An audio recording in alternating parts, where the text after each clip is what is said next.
Suffrage has always been a deterrent for the African American community. Until 1870, only white men were allowed to vote. Only after the Civil War was the 15th Amendment passed, extending the right to all male citizens, including former slaves who had just gained citizenship through the 14th Amendment passed in 1868. But this was not enough to ensure suffrage for all Americans. In the South, intimidation tactics such as white nationalist groups like the KKK and practices including lynchings were used to keep black men away from the ballot. In the 1890s, to further deter voters, many southern states passed discriminatory poll practices such as poll tax, literacy tests, and an act known as the Grandfather Clause, stating that anyone whose grandfather was able to vote prior to January 1st, 1867 would also have that right. As Jim Crow laws began to gain traction, black people had little political power to fight them. In 1955, a 14-year-old black boy named Emmett Till was brutally beaten and killed by Roy Bryant and J.W. Milam for allegedly flirting with Bryant's wife. Being faced with an all-white jury, all having the requirement of being registered voters, these men were acquitted for their crime. This tragedy was a catalyst for the civil rights movement, with the main objectives of ending Jim Crow laws and ensuring minority suffrage without hindrance. Black communities protested throughout the nation with speeches, marches, and boycotts. Through debates within the voting rights campaign, the Selma demonstrations became the turning point of the black suffrage movement by gaining national sympathies, negotiating federal action, and inspiring present-day campaigns for voting rights. February 1963, Bernard Lafayette of the Student Nonviolent Coordinating Committee, in cooperation with Dallas County Voters League, launched a project in Selma to encourage more black registration. This proved to be a difficult task as white hostilities and minority apprehensions grew. There were many failed attempts to use the strength in numbers to encourage more black registration, and demonstrations held all over Alabama were often put down with mass arrest. All the while, activists associated with the movement were being harassed by citizens and local law enforcement led by segregationist Sheriff Jim Clark. Even in 1964, with the passing of the Civil Rights Act submitted to Congress by JFK in 1963, the campaign in Selma was obstructed by state officials. In January 1965, Dr. Martin Luther King Jr. and the Southern Christian Leadership Conference arrived in Selma. Though they were coming in support of the campaign, the pre-existing tensions between SNCC and SCLC caused internal debates for how to continue the campaign. Leaders of SNCC deeply resented leaders of SCLC for using the platform that they had built through enduring hardships, brutality, and jail for a large-scale mobilization that they disagreed with. They also resented the fact that SCLC and King quickly received more publicity in areas where SNCC dangerously campaigned. SCLC also believed that the only way to protect black voting rights would be to get legislation passed on a national level, which SNCC viewed as futile as it would not be enforced. Despite the conflict, the campaign continued, with SNCC's community building and SCLC reaching out for federal action.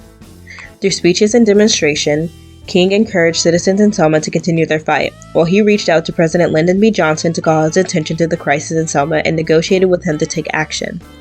In a phone call between the two men, LBJ gave MLK advice for how to conduct the movement in Selma in order for him to take action. If you can find the worst condition that you run into in Alabama, Mississippi, or Louisiana, South Carolina, where being denied the right to cast a vote. And if you just take that one illustration and get it on radio and get it on television, get it on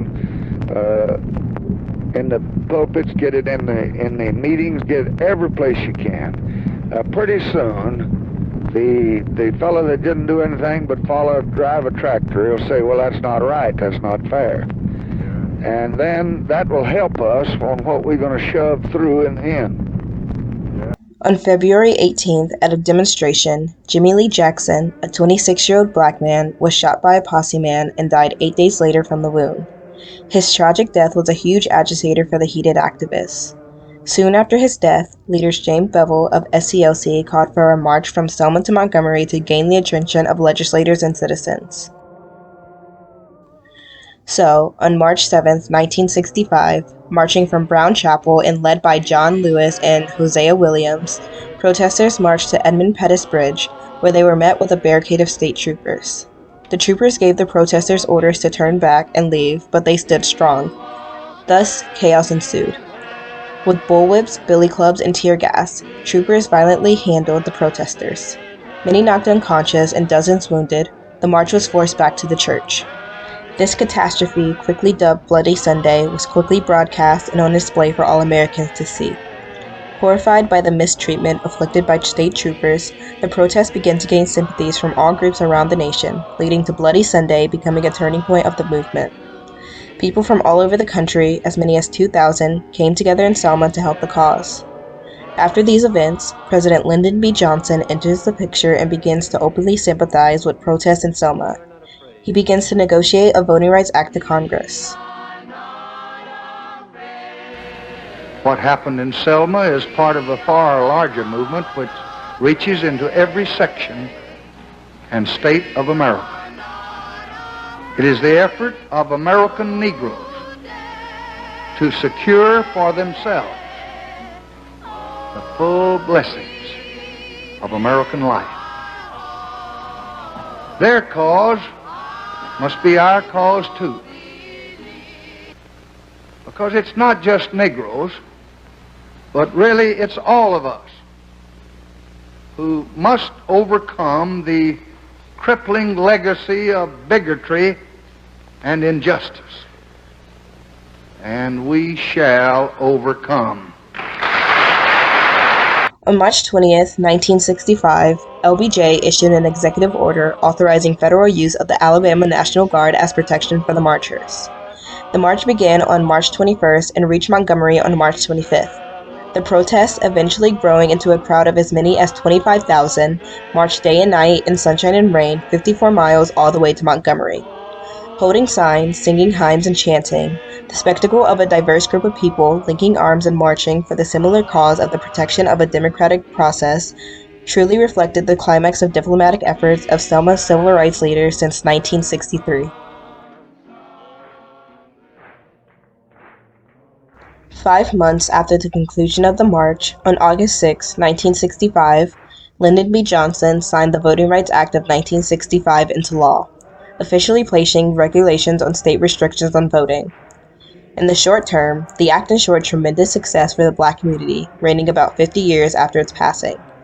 By the end of 1965, 250,000 new Black voters were registered, and by 1972, Barbara Jordan of Texas and Andrew Young of Georgia were the first African Americans elected to Congress from the South since Reconstruction.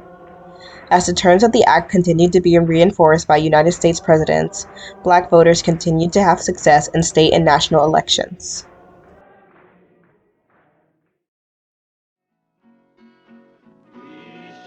So, with all the beneficial outcomes of the act, why now, in 2022, is there a struggle for voting rights?